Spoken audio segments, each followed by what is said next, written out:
Hey, so we filmed this video in the summer of last year before it was announced that Teenage Bounty Hunters is not getting a season 2. We talk in this video as if it will be getting a season 2. Just know that it was filmed before the announcement was released. Rest in peace, Teenage Bounty Hunters. Rest in peace. Enjoy the video. Rolling. Hello. Hello. Hello. Hello. We're here to talk to you about a show that we watched Called Teenage Bounty Hunters. We're in front of this wall. Being in front of this wall only makes sense if you watched the show. Yes. But that's fine. Not that this wall was in the show. This is our first time trying to film this. We haven't come out here before. Should we, what is Teenage Bounty Hunters, Liz? Teenage Bounty Hunters is a really great show about two teenage girls who have to balance, it's like a really relatable story. I thought you were going to say it's about two teenage girls who have to bounty hunt. Yeah, so like it's really relatable, so it's two teenage girls, they have to find the balance between bounty hunting and religious school. Just like all of us. Yes. These two teenage girls are named Blair and Sterling. Which... It's hard to remember which one is which, but they're fraternal twins, so they don't look alike. No. But they are twins, and that's important later. Yes. So these fraternal twins, should we just jump into the first episode? I think we just should. I mean, like, what's more to understand other than what's more to teenagers and they're bounty hunting and they're also religious. And they're also and they live in the South. But like I promised, this show changed our lives. Yes. And we want to talk about it because I feel like more people should see it. Yes. Nobody has seen this show. There was a tweet made by one of the lead actresses in this show, just maybe a few days like prior to when we're filming this. Yeah. And it was a promo when the show came out in August. It's like late September now. No one has seen this show, so we need to talk about it so that you understand why you also need to see this show that's taken over our lives and our souls. So the first episode is called Daddy's Truck. And if the first episode being called Daddy's Truck is not enough of an indication about where we're headed with this one, you need to check yourself at the door. I don't know what is.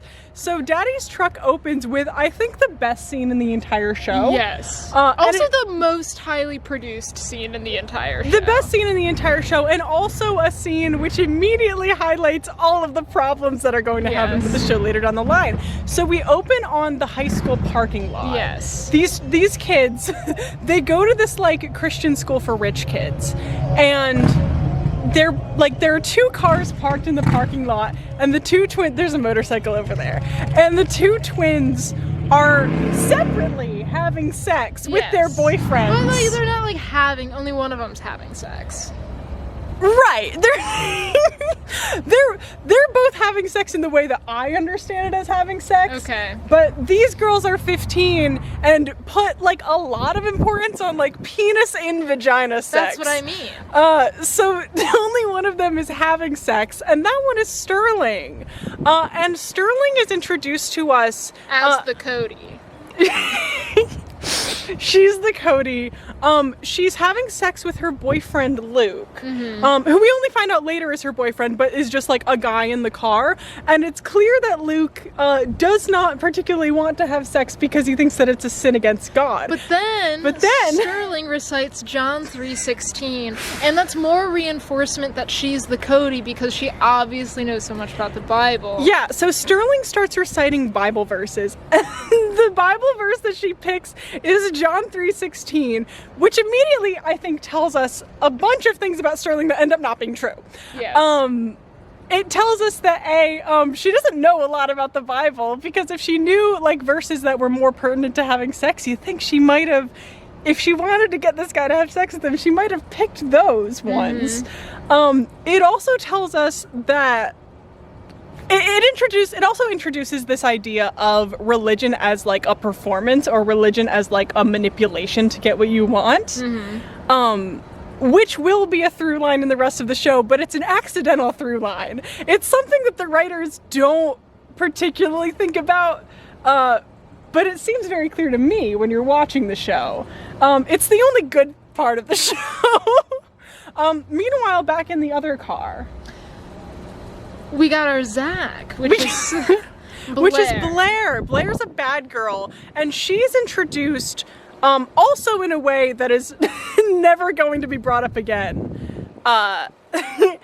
Which is that Blair is like very clinical about the way that she's giving this guy a hand job. She's like, she wants tips, she wants notes. She wants notes, she wants tips and tricks, she wants to know if he likes it the way that she's doing it or if he wants it done a different way.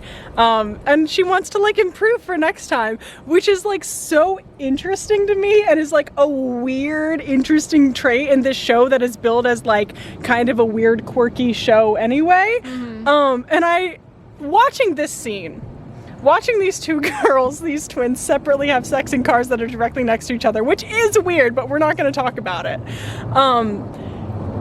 I was immediately on board. I was like, this is a great scene. This is a great way to introduce our characters. We have one twin who's like weird and very intelligent, but like doesn't really connect to the world socially as much as she does like clinically. And then we have this other twin who's like knows how to socially manipulate people, but is doing it by like usurping this like religious front. Yeah, we have a Cody, we have a Zach. We have a Cody and we have a Zach. None of this will come back. No. Immediately after these girls have sex, they are like in a car accident? Yes, so what happens is... I'm confused. We truly have no indication that they are siblings nor even twins until they get in their own car and start driving. Yeah. And they start calling each other twins. And then we're told that Blair is the slutty twin, which was not indicated by the scene in which she was having sex. And we're told that Sterling just had sex for the first time. And they basically get into a car crash. They get out of the car, and it is a man that we find out is running from the law. They point guns at him. He immediately starts yelling about skipping bail at these 16-year-old girls. It all happens very quickly. It all happens in a way that's very unclear whether or not... On my first watch, I was very unclear about what was happening. But these girls have guns in their car, so they decide to chase down the guy? Yeah. And then Bowser shows up. Should we talk about Bowser? Sure. What is your first impression of Bowser? Who I think is his only name? Do we get another name for this man? No. Okay. So Bowser is like an experienced bounty hunter. He's black, which is important for later. And the twins are white. This is important for later, because the show has some things to say about race and class. But do you want to introduce us to Bowser? Yeah, I mean, he's got theme music, and the theme music tells you that he's just a cool dude. So Bowser rolls up in his car, and he's like, hey, are you 16-year-old girls bounty hunters? And the 16-year-old girls go, sure. And a friendship was born. Yes. A friendship was born. And so these 16-year-old girls have to earn money to fix up their daddy's truck, the name of the episode. And so they just sort of become interns for this bounty hunter man. And like through the course of the first episode, they do this whole thing where like, so the guy they're tracking down in the first episode is this guy, John Stevens, who's like this rich white dude. The show is set in Atlanta.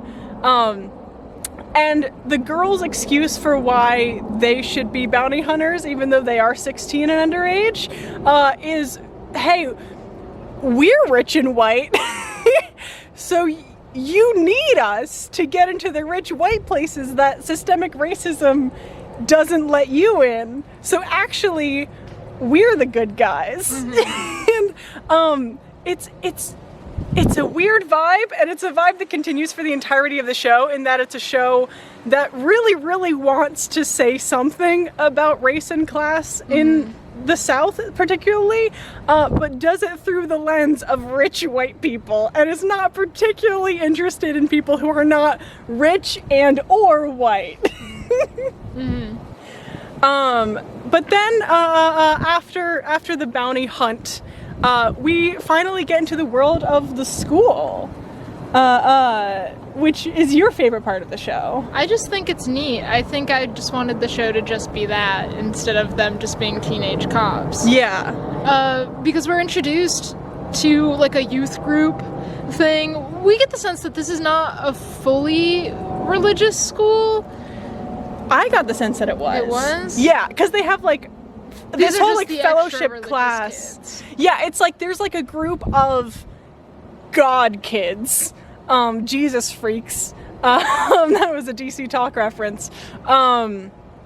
Like within this like religious school already, because they have like Bible classes and shit, and I don't think they would have a Bible class if it was like, yeah, it's a religious school. It's a private school, and we meet some new people when we get into the school. We find out that Sterling is like the leader of the God Kids now because their teacher, whose name is Ellen, and is like one of the best characters because she doesn't do much, and whenever she does do things, it's very funny. But we also meet April. How would you describe April? She actually likes God.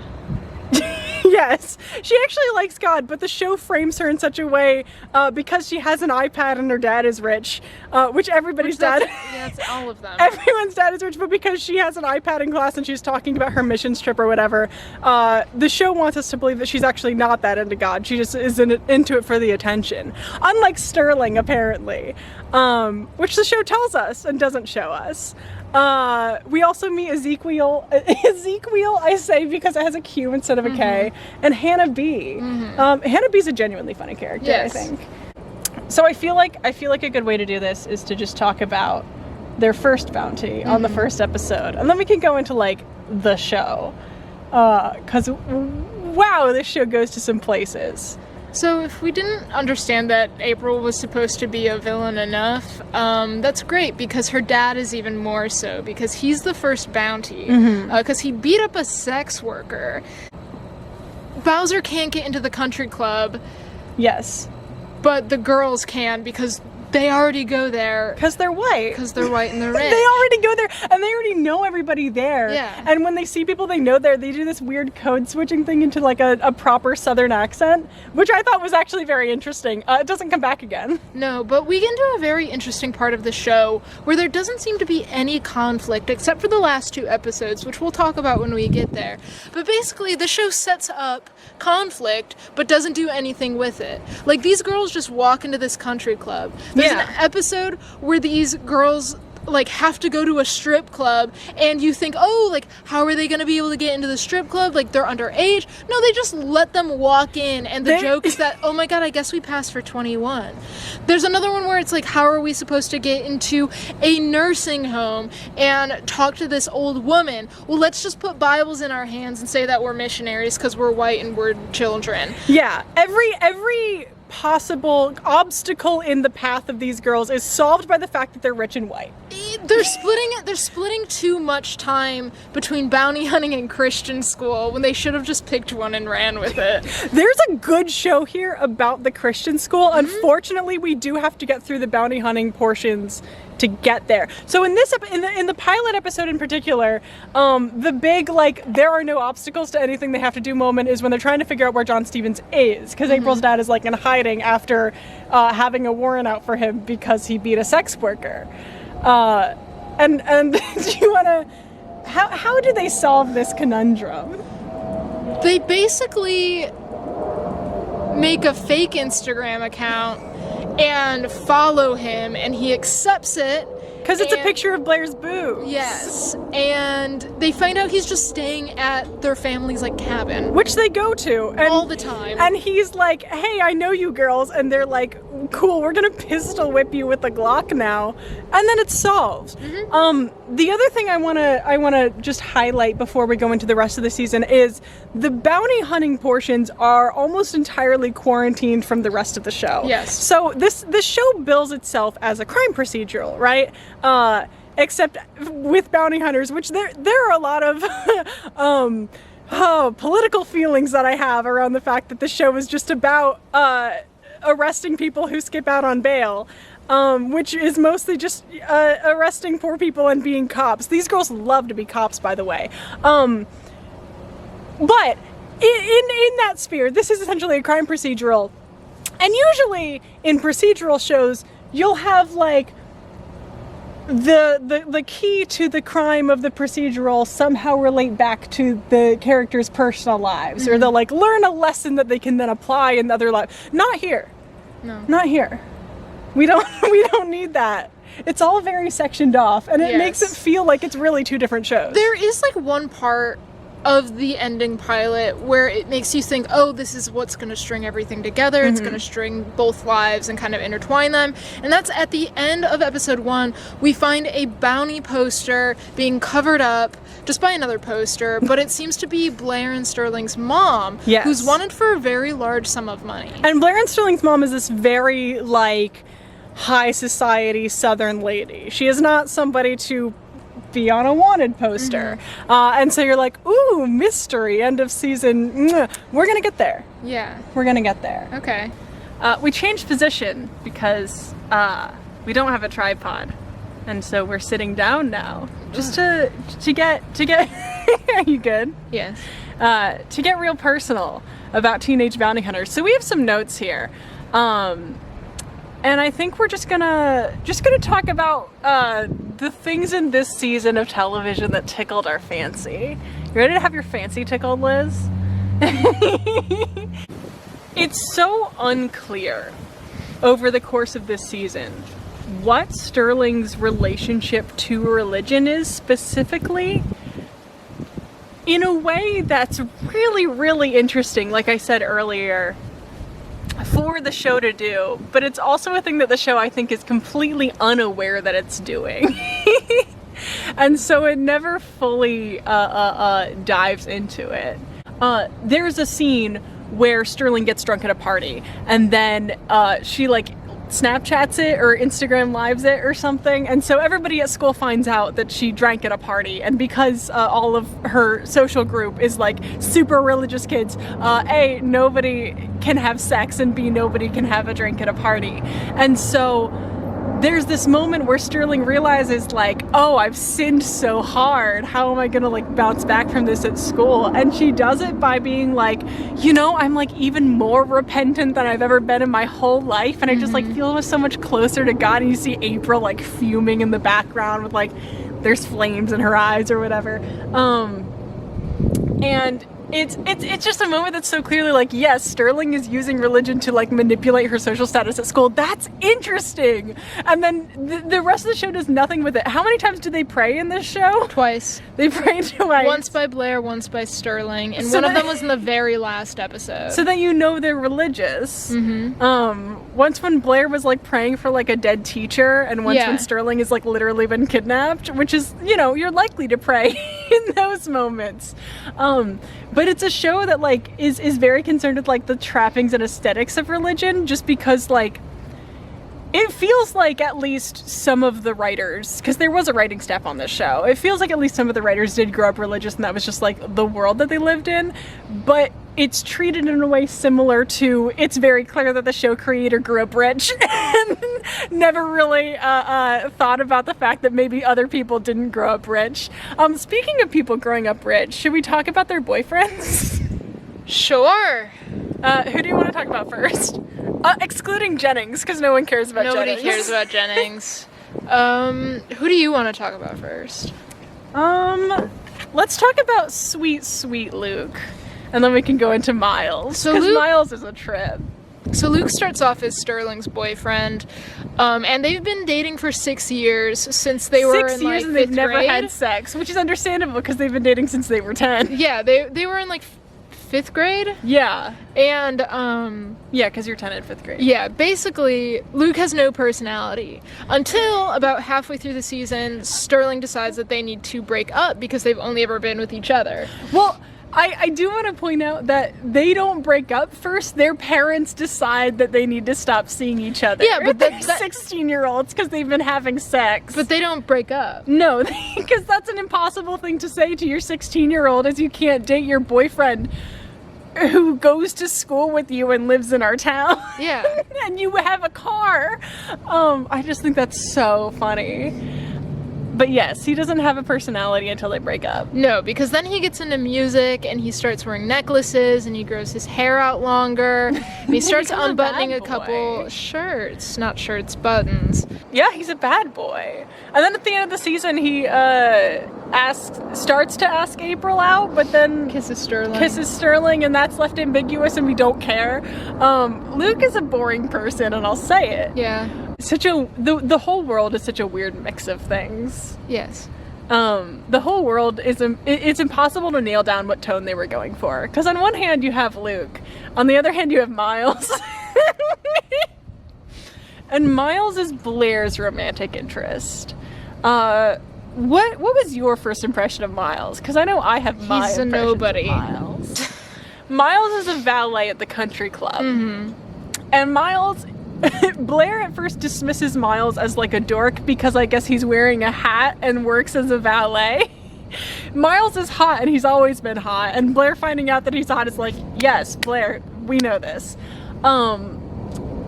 Miles's whole thing is that he's black, and we assume that he tells us he goes to public school and that his mom works 2 jobs. These are the 2 things we know about Miles. And so the show wants you to make assumptions. The show wants you to make assumptions. The show wants you to look at this like black valet who goes to public school and his mom works 2 jobs, and you're like, oh, this is interesting. Blair is dating somebody who doesn't have as much money as she does. Which turns out to be like the whole like conflict for Blair in one episode when he's working as a valet for her mom. But it's fine. Because he's richer than her. Because he's richer than she is. The 2 jobs, senator and lawyer. Again, there are no conflicts in this show. No. There's a line, there's some wild lines around like Miles dating Blair. There's a line where Sterling, Blair is like, I don't want our mom to find out that we're dating because like she'll freak out, and Sterling's like, why? Because he's black? And Blair's like, no, because he's Catholic. Like, it would be an insane thing for like a rich white family to be upset about that, especially like a conservative rich white family, as like Blair and Sterling's parents obviously are. We haven't even talked about Big Daddy. Can we just like insert a clip of Big Daddy? And then there's a line where their mom literally talks about like, I'm glad that Blair can experience other cultures, like says that to Miles. Yeah. And Miles is like, it's a privilege to be black in front of your daughter. This show is very, and like we are 2 white people, and so like we're not going to go super in depth on that, but the show just has a wild obsession with like donning this like veneer of progressivism, but also not concerning itself with anything outside the realm of like liberal white morality, especially like liberal white morality that still protects like white wealth. And I have like a whole rant I could do about that. This show, I have a thing about this show, that this show is like extraordinarily ill-timed. And this show was filmed like in the last calendar year. But this show is extraordinarily ill-timed coming out in August of 2020 because, A, bounty hunters are basically cops, and this show likes to insist that they're not, and that Bowser hates cops. He is a former cop. B, these girls love being cops. They love kicking people. They love to bust in on orgies. They love to pull a gun on a perp or whatever it is. But we get this big through line in the first couple of episodes where Bowser, hates cops, used to be a cop, isn't anymore. Clearly something bad happened. We get this very bizarre sequence where Bowser is like pulled over by some cops who are like laughing at him. And it reads as this like very dangerous moment for Bowser because he's in this like very white affluent neighborhood, and that turns into nothing because it's impossible for the show to show like consequences or like emotional beats falling out from anything that happens, so we just sort of skip past it, as we skip past most things that would actually make the show interesting. But we eventually learn we're in a diner when we learn this. Yeah. Well, no. We're in a diner when we get the whole story. Sure. So we get part of the story, we get part of Bowser's backstory when he's talking to these cops, because these cops just tell him which they're just telling us that he shot an officer. Officer Atticus. Yes. And they start laughing at him. And instead of the two girls finding out on their own, we get the scene that all of them are in the diner at the end of the episode, and he basically tells them that in Florida he shot a police horse named Atticus, and he was the laughing stock, and he had to quit the force and move. Yeah, so it's not that he quit being a cop because he didn't like being a cop, or that he found something like morally repugnant about police work. It's that he shot a horse and was laughed out of the cop room. And that's why he doesn't like cops, because they all think he's dumb. Which, again, like, so wildly toned down. It's so wildly, like, and also just, like, there is a real barrier between the tone introduced by the subject matter of this show and the tone introduced by, like, the way the show is actually presented to us. In a way that's, like, very similar to Arrested Development, right? Which we've talked about when we were watching this. Arrested Development is also a show that, like, is about ostensibly, like, treason and, like, does deal with, like, all of the characters are wildly racist. All of the characters are, like, wildly unconcerned with the affairs of people who are poorer than them. All things which are, like, also present in Teenage Bounty Hunters. But Arrested Development knows how to construct that world and show that world in a way that is both funny and doesn't, like, punch down. And this show, Teenage Bounty Hunters, is trying to do that, but does it in such a way that it just ends up sort of, like, hand-waving or ignoring everything that it kind of wants to talk about. Which is really, really interesting when you get to something like the statue scene. Mm-hmm. There's one episode where the bail skip, the perp of the episode, is somebody who keeps cutting the heads off of Confederate statues in Atlanta. And there's a scene where Blair and Sterling go to a college party, and Blair sits down with all of these black college kids. She's, like, the only white person in this conversation. And she's like, you know, we can all agree that what this person is doing is right and just. And somebody else in the conversation sort of turns to her. Or it's Miles. Miles. Miles turns to her and goes, really? Can we all agree? In a way, like really, like, there are arguments for leaving statues up. And there are arguments like the one that Miles brings up, which is like, they're going to replace the statue, and whose communities do you think they're going to pull tax dollars from to rebuild those statues? All of that potential in that conversation loses its punch when you consider the fact that this conversation never comes back again, and is never thought of or spoken about by Miles or Blair or anybody involved ever again. Not even by, like, the person who is taking down the statues when they meet her. They don't even bring that up. B, the fact that Miles is super rich, and so this implication that, like, whose tax dollars are they gonna pull from is implicating him in a community that it turns out we're just gonna retcon that he's not a part of. By the way, once we find out that he's super rich, he's never seen as a valet again. I wonder why that happens. Maybe it's because the writers didn't talk to each other or plan the show in advance. Anyway, let me write for season 2. We should talk about Sterling, because Sterling, we talked about the boyfriends. Sterling is the favorite twin. We'll just put it out there right now. We'll just put it out there.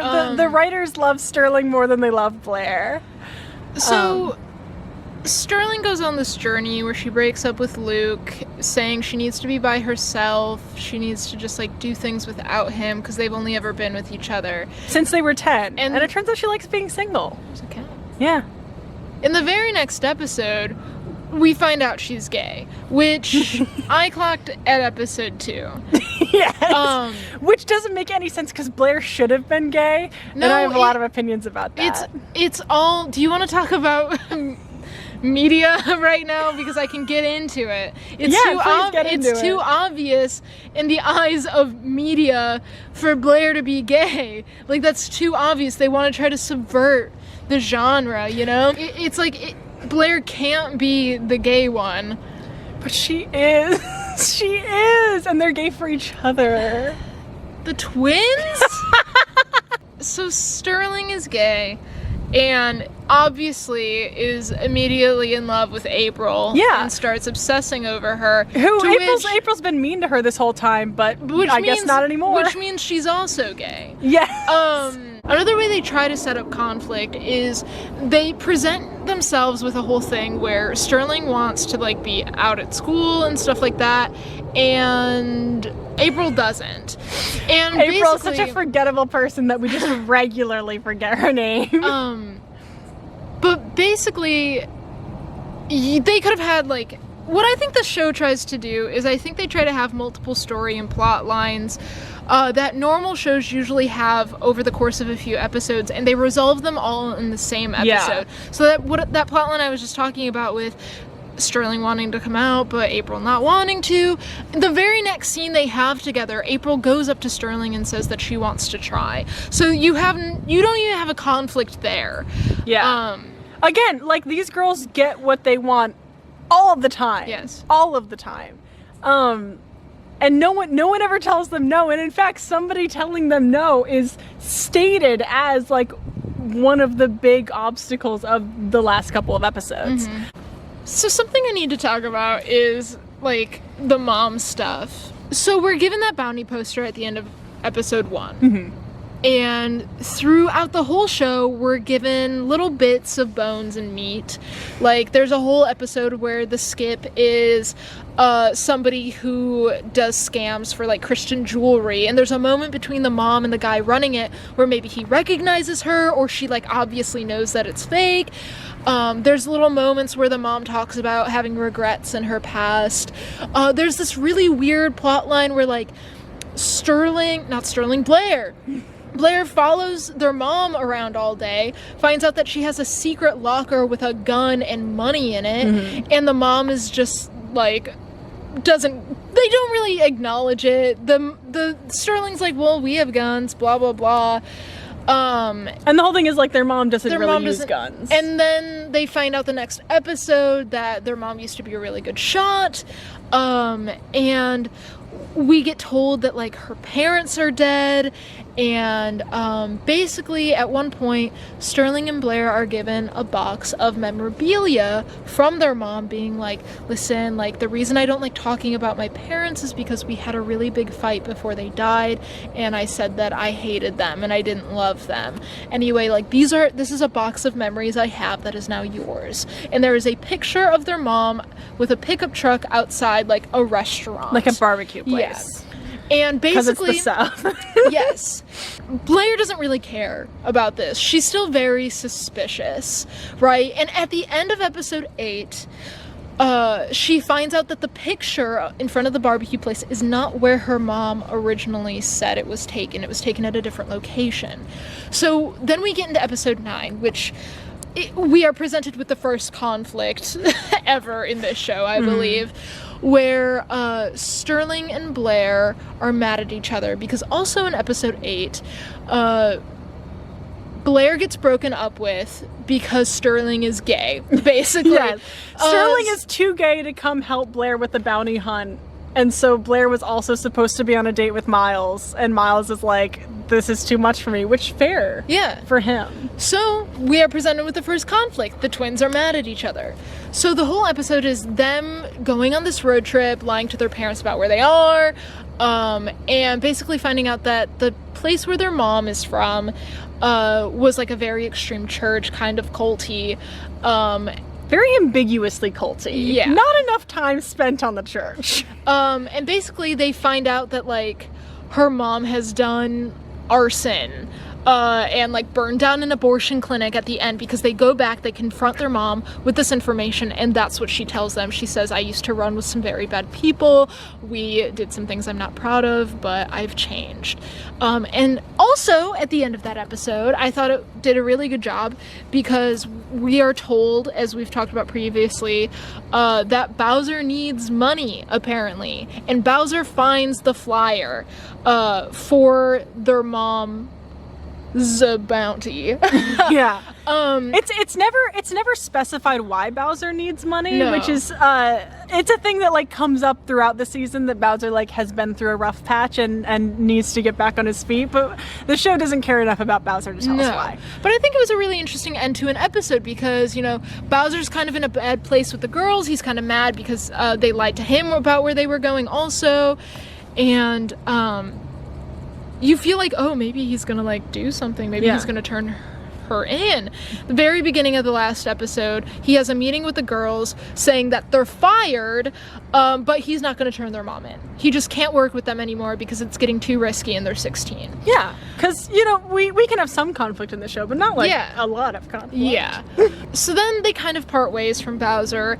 They leave the yogurt shop that they work at, and the fight with them is resolved because we can't have more than one conflict at once. Right. It's really, yeah. I'm remembering the fight between them where Blair was like, Sterling, you're so boring, and Sterling was like, I'm not boring, I'm gay. Which is very funny. But basically, they also part ways from each other. So Blair goes home because she's sad about Miles, and Sterling goes to the lock-in because she wants to hang out with April. Yeah. Basically, at the lock-in, April is trying to put on a straight front and be with Luke, and it's upsetting to Sterling, and she wants to go home. Because Sterling just wants to sleep next to her at the lock-in. Yeah.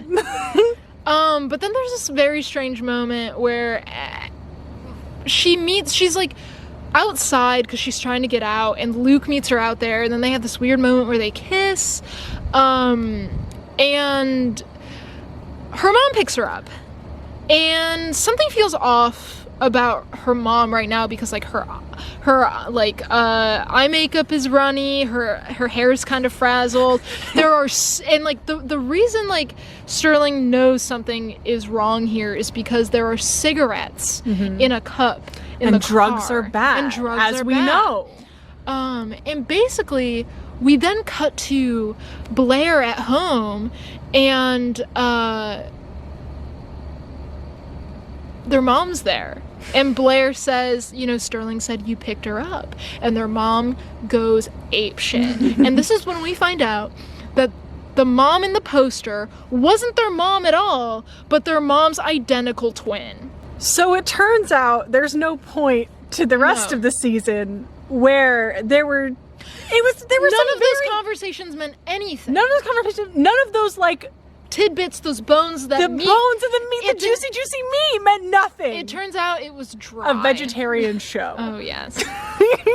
And this is when we find out that the mom wasn't wanted, but the mom's twin was wanted. The mom's identical twin. The cooler kind of twin, as Blair points out. And so it's actually, the mom didn't do a crime. No. Her sister did. Her twin sister did. And so what was your sort of impression upon learning that? I was mad. Yeah. I thought it was I was mad. I thought they had a really interesting chance to have a story and like a build up for a second season, and I feel like it just kind of because you said this when we watched it, you said like this could have been the whole second season was them trying to keep it from Bowser. Yeah. Or like them trying to convince Bowser not to turn her in. They could have figured out that the mom did a crime and they have to keep it from Bowser for a whole second season. Or like have the mom just fucking turn into a villain, which would be so interesting because the mom has been such like an upright Christian Southern woman the entire time. I would have loved to see her just go apeshit. The show has a lot of potential. Yes, there are a lot of pieces there, and that's I think like why we love this show so much. I think we do love it, even though it's a bad show. Is there are so many pieces that numb, delicious, chef's kiss, feed to me slowly like grapes. But it's all executed in ways that are like just slightly off or in the wrong order. It's very interesting because you don't even find out about the twin at the end of the episode. That's halfway through the last episode. The last half of the episode is Sterling leaving clues for Blair to find her with Bowser. And then we get this whole scene where we just find out that the criminal twin is Sterling's real mom. Yeah. And Blair's mom is the mom we've been presented this whole time, which means Blair and Sterling aren't even twins. So how have they been doing twin speak this whole time. We haven't even which we talked haven't about even twin talked about. speak yet. I would love to talk about twin speak. Twin speak is this very interesting concept that they do where the two main characters just look at each other and have at-length conversations with each other. Silently. So it's basically Like just... Raven having a vision. Yes. With this big fisheye lens. Because It's they're very twins. good. And we gotta put a clip in here. Twins have twin speak. Twins have twin speak. But apparently... if they're not actually, again, I don't think the writers planned this season out in advance. I don't think they did. But the moms do twin speak at the end. That fucking rules. Yeah. Yeah, this show, like every episode is like really packed in this show. And I compared it to Sex Education, which we then started watching because you hadn't seen it before. But the show is also, like the Christian school parts of the show especially are trying to be Sex Education. But Sex Education, like when it does a lot of stuff in an episode, it does things that matter. Like, when characters fuck up in Sex Education or when they like make a decision, those choices reverberate through the rest of the season. Not so with this show. But that's what I'm saying. The show feels like it's had multiple plots that normal shows usually handle, and like handle pretty well, like Sex Education, over multiple episodes. This tries to wrap everything up in one episode because you can't have more than one conflict at a time. Yes. Yeah. And it's also like especially the end of the season has big, like, we didn't think we were gonna get a second season energy with like the mom, the criminal mom is like implied arrested at the end. Is it? Yeah, it's like there are like sirens coming and their twin speak conversation is like you're gonna get arrested. Blair sort of comes into her own as like Bowser's protege. Yeah, she becomes a cop. She has her own little version of Bowser's theme, which is nice. Caprodigy. Caprodigy. Is that a line? Is No, that a I thing? made that Oh, up. you made that up. You're so clever. It's yeah. What a weird show. And it's a finale that like up until the last 20 minutes you're like, this I'm waiting for this to go somewhere. I'm waiting for this to like be the cool thing that I assume it's going to be, because us in our little child non-TV producer brains, the plots that we're thinking of are like the logical thing to happen. But of course you can't have that in TV anymore because you can't have the audience thinking ahead of you. It's the Game of Thrones issue, right? I guess. Is like if your fans guess the plot before you pull it off, that's apparently a failure on the part of the show. So Blair can't be the gay twin, and the mom has to be a criminal twin mom, and Miles is hot. We can put this in wherever. Another thing I want to point out, just very quickly, is jumping off of like there are no consequences for anything. There are very often like specific detail, like Chekhov's guns that never go off. The show is full of Chekhov's guns that never go off. Yes. Cherry Grigio, the entire existence of Cherry Grigio is a Chekhov's gun that doesn't go off. Cherry Grigio is the skip in one episode, and she is a stripper who, like, it's pointed out very specifically in the beginning of the episode, she doesn't abide by daylight savings time. She just ignores it, which is badass, and I want an entire show about her. But you as an audience member, and especially as like a capable television viewer, you hear that line about her not abiding by daylight savings time, and you think like, oh, this is going to come back later, like they're going to try and meet her at a specific time and she's not going to be there or something like that. No, it's just like an interesting thing that they decided to say about Cherry Grigio and never comes back. It's like, and these are details that are like very interesting. There's something very funny and interesting about a stripper who doesn't use daylight savings time. And it's just never brought up again. And the show's full of those. There are things that like we didn't even talk about. We didn't talk about Bowser's storyline or Yolanda. Like Bowser's storyline is like the most interesting storyline in this show, and it's given almost no time. No, so you should watch the show and look at it. But it's given almost no time because the show is so obsessed with the twins that it can't recognize when it needs to spend time away from them. There's a whole moment where Blair just sings a song that she made up. And she's good.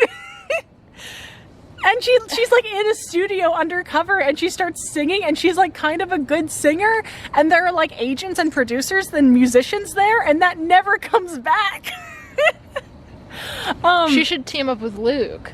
she should team up with Luke. Oh, predictions for season 2. Her if and this Luke are ever gonna gets get to season together. 2. I feel like this show had a contract with somebody. The government? I don't know.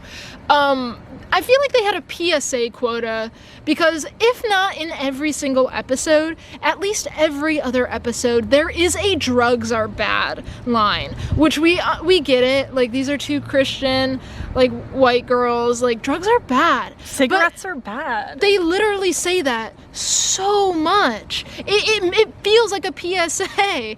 Like, they really want you to know that they're bad. and that's how you know the twist at the end, because like their mom has cigarettes, like the mom has cigarettes in the car, and that's how Sterling knows something's weird. Oh yeah, that's so funny.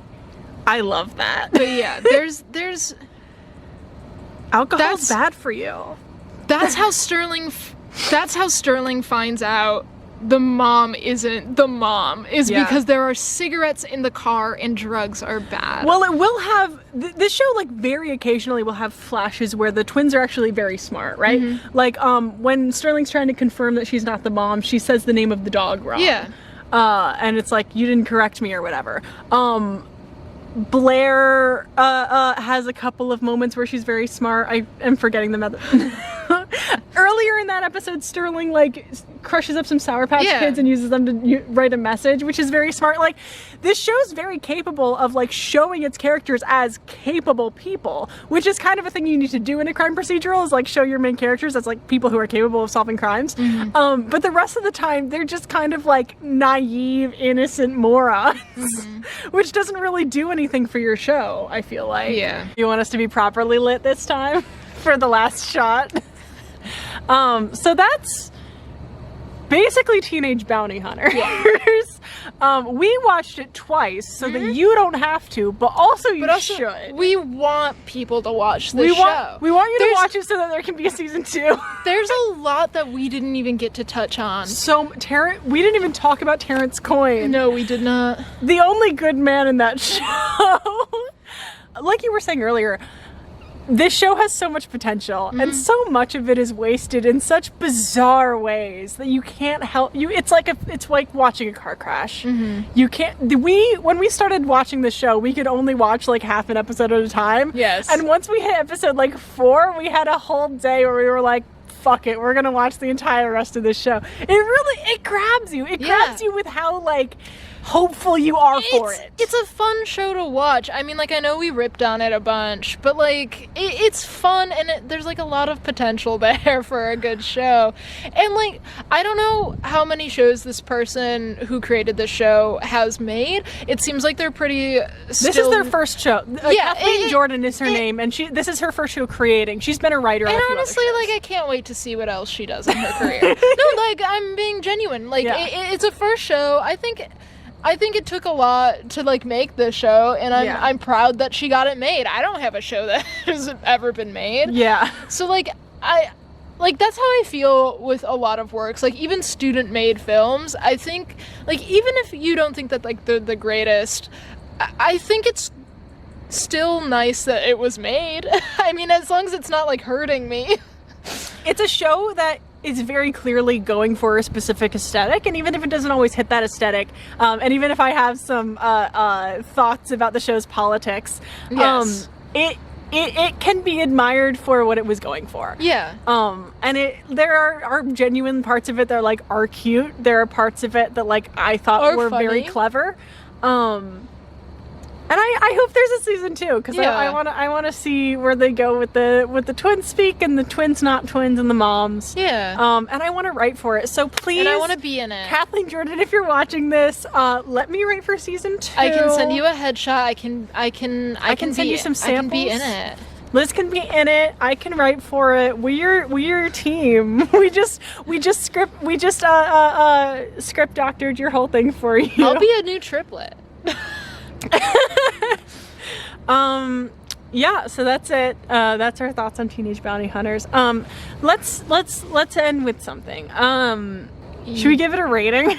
Sure. I give this out of how many? I'll give this show 7 out of 10 yogurt cups. I was gonna say yogurt cups also. Yeah. I'm gonna now you need a new one. I'm gonna say yogurt cups also. Okay, all right. I'm gonna give it 6 out of 10 yogurt Okay. cups. All right. So that is a combined score of 13 yogurt 13 cups. yogurt cups. So check it out. 13 reasons why Oh no. you should watch Teenage Bounty Hunters. Starting now. Cut.